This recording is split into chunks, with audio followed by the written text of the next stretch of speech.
Hi guys, it's New Mistaka here, and I've got to tell you, this is a really crazy, lazy way of discovering new coins. It's like having your very own coin shop that actually comes to you instead of you having to get up off your backside and go and visit it. What could be better than that? So there's a few deliveries that came in today, again from people who are putting their coins for grading over at NGC, and let's see what we've got. So what we've actually got here is the 2-coin set from the Berlin money fair that's just passed in February, early February in Berlin, and second one of these we've seen, and it looks great. This is a really nice set. I think one of the best ones they've done, and it's very, very low mintage. What's more to say? I wish I had one of these. Maybe one day I'll invest and get one of these as well. So what I've done is edited the video for some of these so we can fit more unboxings in a 10-minute video without you guys getting bored stiff. So going straight to the bits that you actually want to see, what people are sending for grading. And this guy has decided to send a whole load of really interesting little coins. And you know, fractional coins are kind of interesting. These are mostly 1/20ths and 1/10ths. There's platinum, there's gold, a ballerina from Russia, 1/20th, gold coin, proof coin. Beautiful little coins, and if you want a variety of different designs, then it makes a lot of sense to get into fractional gold stacking. The premiums are a little bit high, and obviously the costs are a little bit higher when you have the grading done, because it costs just as much to grade a 1 ounce gold coin as it does a 1/20th of an ounce gold coin, so proportionally it's a more expensive kind of proposition. But there's a couple of pandas. These are 1/10 of an ounce pandas. One's a small date, one's a large date. Again, ideal kind of coin to grade these days. People like to see pandas genuine. There's a lot of pandas people are grading, and it's a really nice way of looking at them in the slab as well, I think. I know people are pro and against, but I think that having a slab in your hand makes it easier to look at the coin and maybe look at it a bit more often. Here's another ballerina. This one's an MS one, 1/20th of an ounce. Again, really, really nice, very unusual kind of coin. I don't know how many of these have been graded, but there can't be that many of them. This next one is the Noble, the Platinum Noble from the Isle of Man, minted by Pobjoy Mint, although they've just lost the franchise from the Isle of Man to mint their coins. I think I'm not quite sure of the reason why that may have been, but from this year they're no longer producing Isle of Man coins, and I guess that will be somebody else. I'm not quite sure who else is now involved. Here's a pre-1933 $2.50 Indian head. This one's 1928. Looks to be in nice condition, and hopefully that'll grade pretty well. The cost of getting one of these things graded is $30. So anything that's before 1955 goes into a higher grade band, and depending on its value as well, it depends which band it goes into. Here's one which is a potential mint error, so I've asked them to take a look at it. It's on a planchet that is thinner on one side than the other. I don't know if that constitutes a mint error, but who knows. I'll get them to review it anyway, and maybe they'll designate this one as an error coin. Hopefully they do, just for fun, but I think they're probably a bit stuck in their ways when it comes to looking and acknowledging errors, that the first one's always the most difficult one to get acknowledged.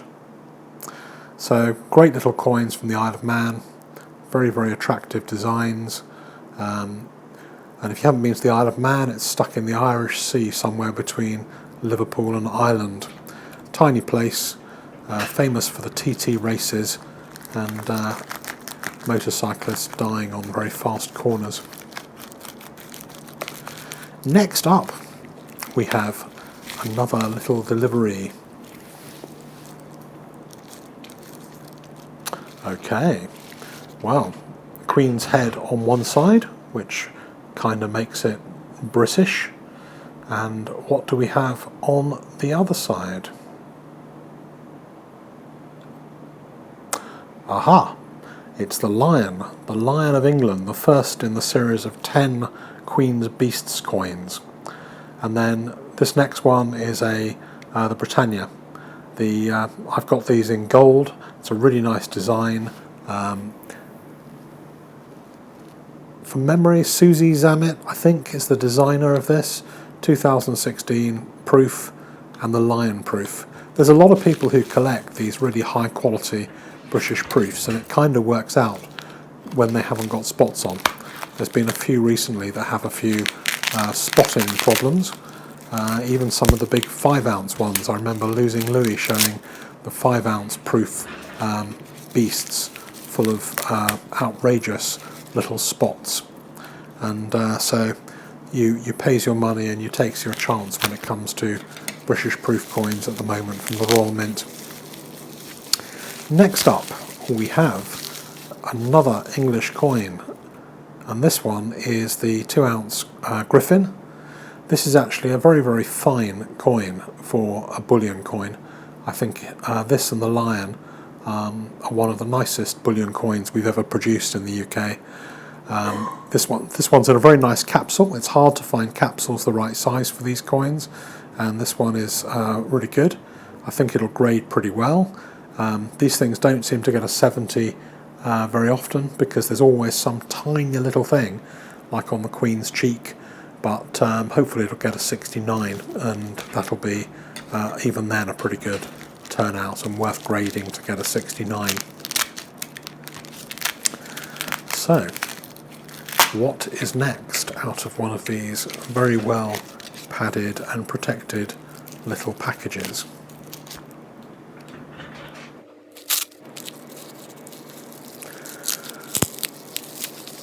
Okay, so what's in this one? Oh, this is interesting. This is a Rwanda rooster, and this coin is a proof, 2017. Atmex had these, but they've sold out. JM Bullion had them, they've sold out. There are only 1,000 of these minted, and I think this is one of the nicest proof rooster designs this year. I think I'm going to buy one of these because I think it's a really nice one for the collection. I normally stick to Chinese lunars or Perth Mint lunars, but actually I think that one may be worth adding to my collection, so it's nice to be able to see that one of somebody else's first. Next up, we've got a couple of little gold coins that were in this delivery as well. A lot of people collect both silver and gold and try and strike a balance between them. There's not a lot of people that seem to collect the big gold coins for a reason that makes sense. They're just fabulously difficult to find enough spare cash to buy. But the 1/10 of an ounce gold coins like this one, 2015 Panda, are very accessible and a really good choice of fractional gold. The capsule this is in is a quadrum capsule, and this is a really good way of keeping your pandas in the OMP, because they should never be taken out the OMP unless they're graded, and so it's a really good way of keeping them in good condition. Good tip there, the quadrum capsules. And here we've got a Britannia. Ooh, a nasty red spot on the Britannia. This one is a 1990. I think 1990 was a particularly fine year for Britannias. There's only a few hundred of these that were minted in that year. Well, quite a few hundred, but not thousands. Nice condition, year 2000, Millennium Britannia, and that one is going to be sent to NCS to have that little spot removed, and then hopefully it'll get a 69 or a 70 once that happens. So, hope you liked today's submissions and let me know what you guys think.